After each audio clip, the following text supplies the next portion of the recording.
Hi everyone. I just hope everyone had a really lovely Diwali. I know the skies were filled with fireworks and light and laughter and loads of people and mithai, and it was really nice over the weekend. To be fair, we had a little gathering because obviously I come from a Hindu background, so celebrating Diwali, doing fireworks, and it was really nice in the sense that Rico loved fireworks. So I bought these really big rockets, and I was just like, I hope he saw them because he was in my thoughts at the time. I just wanted to sort of reflect on last week, since Rico's passed away, in between him sort of passing away and his actual funeral, I've been up and down from Wolverhampton, people, my life, I was constantly surrounded by people, people messaging, being around people, whether it be here, whether it be in Wolverhampton. And then obviously after he passed away, everyone goes back to their normal lives, which of course they should. And I kind of tried to resume normal life. I went back to work quite quickly. I was, booking in stuff for my drug and alcohol stuff that I do, people reaching out. I've been going out with my friends all the time, people that I trust. And it was really, really nice, But for whatever reason, and I don't quite know what the reason is, but last week, I got to this point where it really hit me that I'm actually alone. And what I mean by that is not that I'm isolated by myself. I have wonderful friends. I have a beautiful family. I have a lot of support from everyone. But it hit me that actually Rico is no longer physically here in my life. Although I talk to him every day, and in my head I try to keep him alive, but actually in reality he's not physically here anymore, and I'm actually alone. He was my partner. He was the one person that I opened myself up to completely. Honestly, rawly, he got the real Auni through and through. And he was my person. He still is my person, and he isn't here. And I felt so alone, and the loneliness hit me. I think I'd been avoiding that.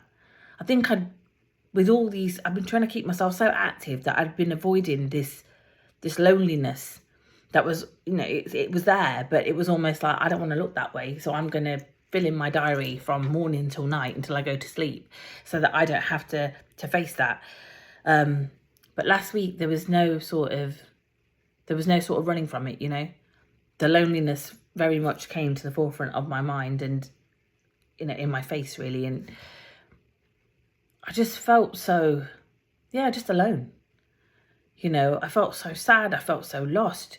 I think I described to someone that coming from a place in recovery where I controlled everything I could control to build this life that I wanted to build and be the person I wanted to be, and it'd been like that for 4.5 years. And I'm in a place where I actually feel like I'm in this dinghy on the River Rapids, this little dinghy. And the only thing I can control, is holding on and making sure that I don't come out of this dinghy, but other than that, I have no control. I have no control how fast or slow it's going. I have no control over how wet I get. I don't know where on earth it's going. And that is really difficult for me because I'm so used to controlling so much of my life, and all of a sudden I can just control holding on to this dinghy, and that's about it. And a lot of things at the minute are out of my control. So that's uncomfortable. It's scary. Like I said, the realization that I'm on my own now, the loneliness, and I've just realized I've got to sit with that. And it's really hard to sit with that. And it's really, the sadness I feel I can't even describe to you, but a part of me feels really, really lost. And I'm not afraid to admit that because that is exactly how I feel. On the weekend, on Saturday, I went out with my sister. I love garage. I'm 40 years old. So, garage is the music of my youth.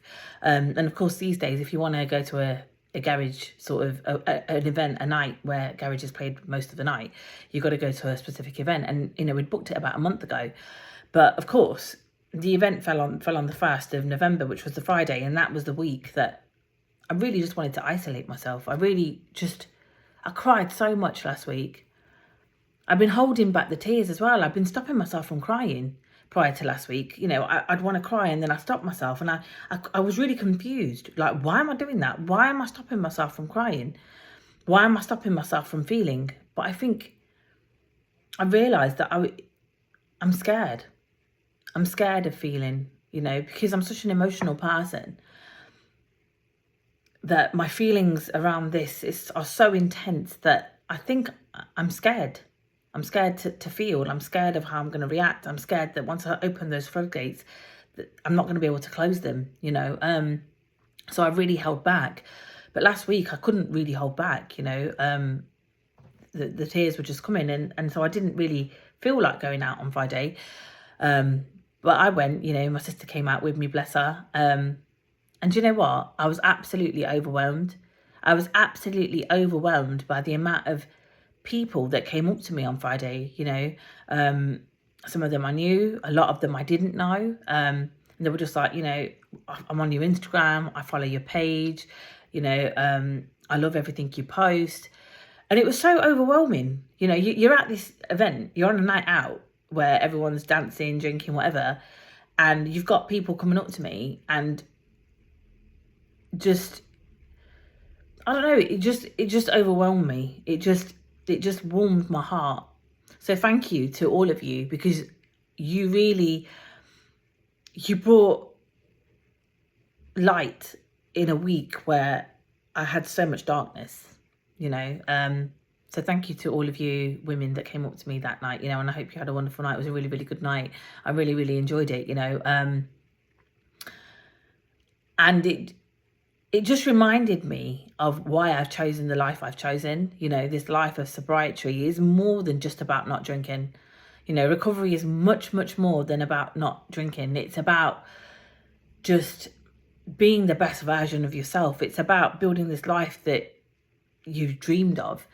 You know, it gives you a whole new perspective on life. And Friday, and you know, just having so many wonderful people coming up to me saying such wonderful things just reinforced why I've chosen to live the life that I've chosen to live. You know, and then obviously it was Diwali, and then yesterday I went to Rico's grave and sort of put fencing down. You know, I have this compulsion to keep going to his grave and just putting stuff down and making it look pretty, because that's all I have left. You know, I haven't got my partner anymore that I can buy stuff for. And me and Rico used to spontaneously buy stuff for each other. So, you know, just out the blue, you know, I'd get a parcel from him, and out the blue, vice versa, I would just send him stuff. It was just the way our relationship was, you know, and I can't do that anymore. So I just like to buy nice things and put them on his grave, and make it look pretty and tidy, and, you know, all these things that, yeah, that's all I can do, you know, at the moment. But yeah, it's been it's been challenging. It's been a challenging week, to be fair, and I feel a lot lighter. I feel a lot better this week. I think Friday really, really helped, and just all those beautiful people saying those beautiful things to me really, really helped as well. But I know that I'm going to have weeks like this for some time to come, you know, and I guess because it was the first time that sort of wave of grief had hit me, I just found it really overwhelming. But I guess now that I've had that experience, the next time possibly won't be so bad. I mean, I don't know. I've never lost anyone I love before, so I don't really know. But, you know, those of you out there who, you know, do have experience, I'm sure that you'll help to educate me on that.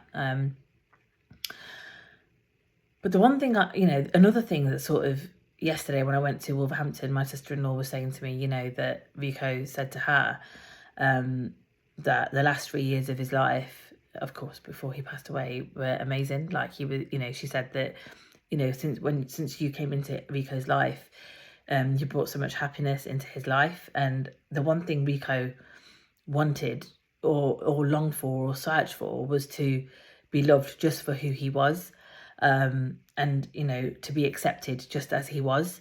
And that's something he thought he would never find, you know. And then she was like, you came along, and, you know, he he found that, and it just filled his, you know, he was just a completely different person.